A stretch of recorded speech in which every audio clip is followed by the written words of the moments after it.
नमस्कार, मी ज्ञानेश्वर मोरे. अ, आज आपण राघव चड्डा यांच्याबद्दल बोलणार आहोत किंवा जी त्यांची सोशल मीडिया स्ट्रॅटेजी राहिलेली आहे, मार्केटिंग स्ट्रॅटेजी राहिलेली आहे, त्याच्याबद्दल बोलणार आहोत.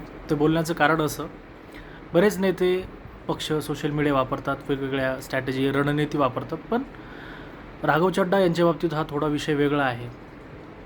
कारण रील्स किंवा हे जे सोशल मीडियाचं माध्यम आहे, ते तुम्हाला ठीक आहे वास्तव बघूच देत नाही. म्हणजे खरं खोटं हे तर याचा तर धांगपत्ता लागूच देत नाही, परंतु सत्य काय आहे, असत्य काय आहे, याच्यापासून सुद्धा जे व्ह्युअर्स आहे किंवा जे रील कन्झ्युम करतात त्यांना ते दूर ठेवत असतं. म्हणजे जर राघव चड्डा यांनी लोकांवर जर प्रभाव टाकला असता ॲज अ नेता म्हणून, किंवा एक उभरता नेतृत्व आम आदमी पार्टीमधलं, किंवा त्यांनी त्यांच्या पक्षाची बाजू मांडली असती, त्याच्यासाठी वेगवेगळ्या गोष्टी त्यांनी वापरल्या असत्या, इथपर्यंत ठीक होतं. परंतु लोक जेव्हा एका PR स्ट्रॅटेजीला किंवा एका टेक्निकला लोक एक चमत्कार समजू लागतात किंवा त्या व्यक्तीला महान समजायला लागतात, तेव्हा मला असं वाटतं की जी माणसाची बुद्धिमत्ता आहे, जी माणसाची विचार करण्याची, परखण्याची जी क्षमता आहे, ती काय कुठे ठेवतो, म्हणजे माणूस गहाण टाकतो की काय कळत नाही आहे.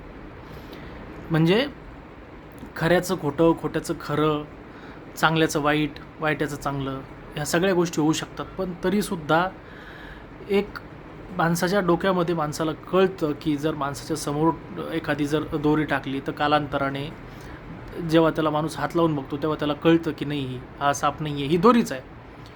पण त्याच्या मनात जे काही भावना असतात तर त्या त्याला एका वेळेनंतर कळतात. परंतु राघव चड्डा यांच्या बाबतीत असं झालेलं आहे की तुम्ही त्या व्यक्तीचं कोणतंही ठोस काम न बघता, त्यांचं बॅकग्राऊंड न बघता, फक्त त्यांची जी PR स्ट्रॅटेजी आहे त्यालाच आपण समजलं की हा व्यक्ती खरं बोलतो आहे, हा व्यक्ती आमच्या दैनंदिन जगण्यातले जे विषय आहेत ते सर्वांसमोर मांडतो आहे.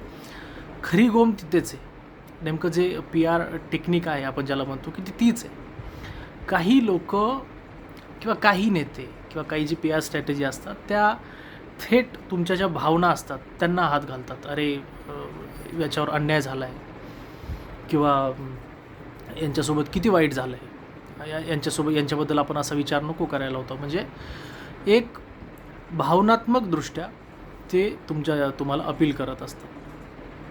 जसं की आपण राहुल गांधी यांचं कॅम्पेन बघितलं होतं, मोहब्बत की दुकान हे कॅम्पेन असेल, किंवा एक असा व्यक्ती ज्याला 15-20 वर्ष मीडियाकडून लांछनं भेटली, भाजप असेल किंवा इतर पक्ष असेल, त्यांना तुच्छ समजलं. तर म्हणजे इथं जी अपराधीपणाची भावना असते लोकांच्या मनात, ती पकडून भारत जोडो यात्रा किंवा ते आजूबाजूचे कॅम्पेन झाले होते.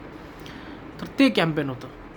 आणि भावनात्मक जे इमोशनल कॅम्पेन असतात त्याचं अपील हे अधिक चांगलं असतं.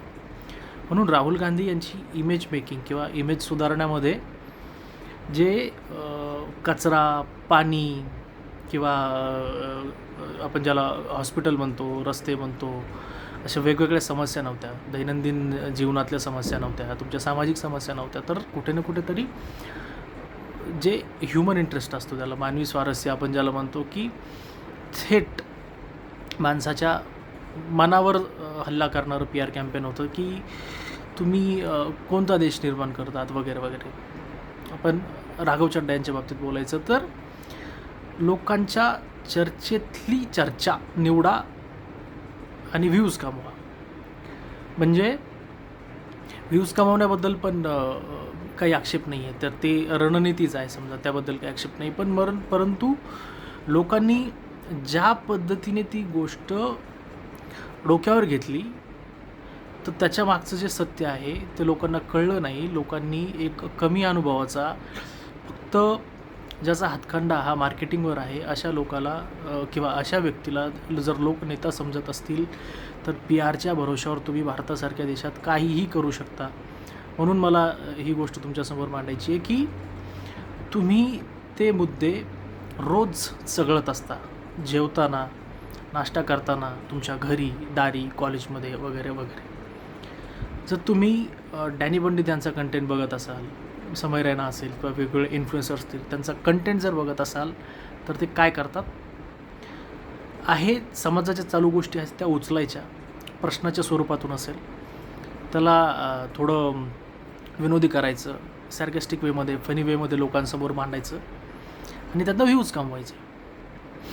म्हणजे ज्या लोकांना असं वाटतं की राघव चड्डा हे तर आपल्या समस्या मांडत आहेत, त्या समस्या नाही मांडत आहे. तुम्ही ज्या चर्चा चार चौघात करता त्याच चर्चा